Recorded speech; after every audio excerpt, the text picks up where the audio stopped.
In this training, we're going to discuss the appointment setting presentation for telemarketed leads, which is the most important presentation we have because it doesn't matter how good you are in the home or how great our products are if you don't have an appointment. But before we get started, it's important to understand the mindset of the prospect. You have to remember that when our telemarketer called, they were just sitting at home and not expecting a phone call. And they proceeded to give our telemarketer all this information and agree to have you give them a call to talk about burial insurance or final expense insurance. It's our job to get them back to the time that they spoke with the telemarketer when this was important to them, and our presentation helps you do that. So we're going to discuss how the script is designed, which is to get appointments. It's not designed to build rapport or to make a friend. It's just designed to make an appointment. And we recommend that you stick as close to the script as possible for maximum results. What we're going to do is we'll review what we say, how we say it, and why we say it. And I'm going to do the presentation first in its entirety, and then we'll come back and break it down. So let's get started. Hi John, my name is Alan, and I was giving you a quick call because you spoke with Mary from our office the other day about burial insurance, and I was calling to verify the information that we have. Now John, is the coverage just for you, or is it for you and someone else? Just me. And it says here that you're 70 years old, but they forgot to get your date of birth. What's your correct date of birth? 4/3/1943. Okay, and are you a smoker or a non-smoker? Non-smoker. Great. Now, John, have you given any thought to how much insurance you needed to make sure your family doesn't experience a financial burden? About $10,000. Now, that sounds about right. Now, John, one of the reasons for my call is that I saw that you live in the Cleveland area, and I'm actually going to be out your way tomorrow and Thursday, and just need to set a time to stop out, spend about 10-15 minutes to go over the information. I was wondering which day would be better for you, tomorrow or Thursday? Thursday. Okay, now I still have a couple times available on Thursday. Would mornings or afternoons work better? Mornings. All right, I have a 9:30 and an 11 available. Which one would you prefer? 9:30. All right, John, I have your address as 1234 Main Street. Is that right? Yes. And is that a single family home? Yes. Okay, great. Now, John, I've got you marked down for 9:30 on Tuesday, and if you could do me a favor and mark it on your calendar as well, that would be great. And so that I'm better prepared when I do come out, I need to know if you take any medications for any medical conditions. I don't need to know what the medications are right now, just why you take them. Okay, I have everything that I need, and I look forward to meeting with you Thursday at 9:30, and I hope you have a great day. Thank you. Now, it's important that if you're making this appointment, that if it's a husband and wife, you want to make sure both parties are there. You don't want to do a one-legged appointment. We could teach you how to overcome every objection in the home except that I need to speak to my spouse. So if there's more than one person, make sure that you nail down the appointment with both of them. And now let's break down the presentation and tell you why we say the things we say and how we say it. The first part of it, the opener, we want to make sure that we address them by first name. We never use any last names because when you use last names, you become a salesman or a telemarketer and build a wall. And we want to get right to the point. We want to take them back to the time that they spoke to the telemarketer and gave all this information. So if you have a lead for John and a male answers the phone, let's assume that it's John answering and just address him by name. Say, "Hi John, my name is Alan. I was giving you a quick call to speak because you spoke with someone, Mary. We mentioned the name of the telemarketer to bring them back to that call.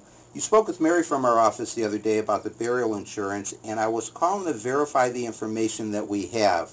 Now, John, is the coverage just for you, or is it for you and someone else?" So we let them know right away within the first couple of seconds that we were calling about the burial insurance and took them back to that call with Mary.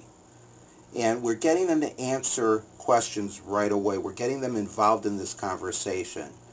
And when they answer right away, you know that they recall the previous conversation.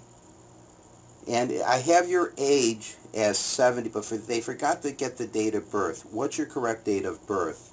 We already know this answer, but we want them again to keep answering questions for us and engage in the conversation with us. We don't want to just go right for the appointment because you're going to have minimal results doing that.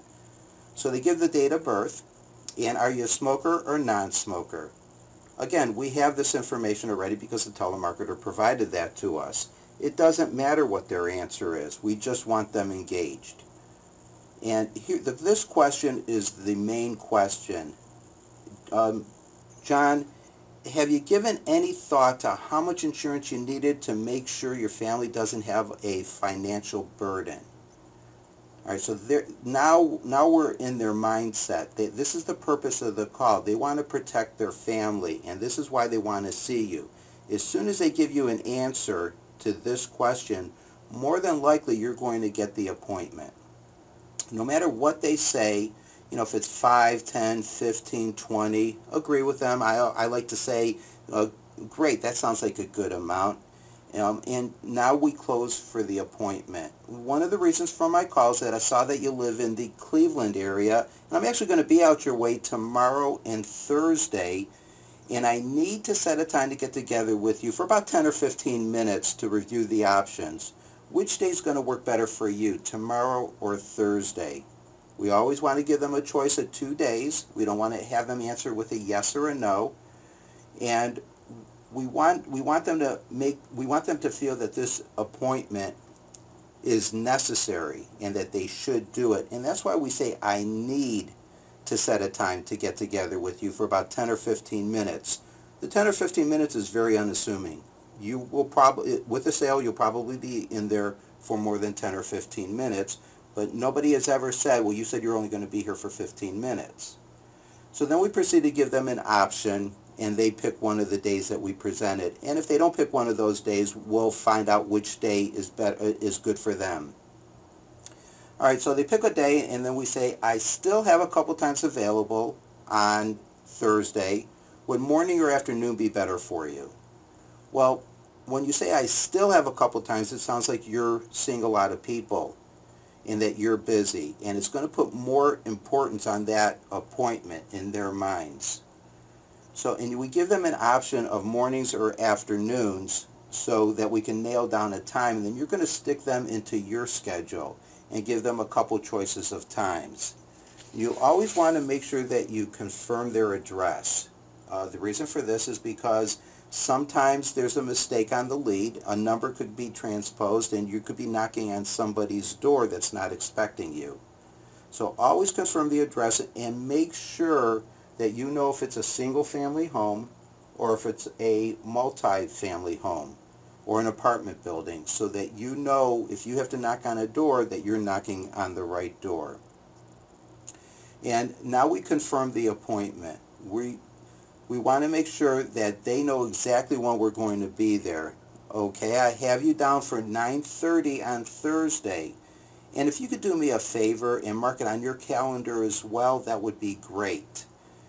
Now, John, so that I'm better prepared when I do come out, I need to know what type of medication, not what type of medications, but if you take any medications for any medical conditions. Don't necessarily need to know what the medications are at this time, just why you take them.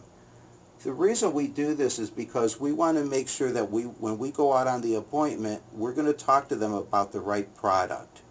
So some of the answers to their questions are going to prompt other questions, such as, if they tell you that they're taking medications because they had a stroke, we want to know when that stroke was, because all of the questions on our applications have time frames. So if they say that they had a stroke 5 years ago, we could pretty much go with any product that we have. If they say that they take, if they're a diabetic, we want to know how it's controlled. Is it with oral medication or is it with insulin, and when it was diagnosed? So just ask us these additional questions. You'll be able to go into the home prepared with the right product. We highly recommend practicing this script over and over and over again prior to getting your leads. And once you feel you've got it down, contact your marketer, your manager, and practice on your manager so that you're not practicing on your first lead. And we'll help you get to the maximum results on these leads.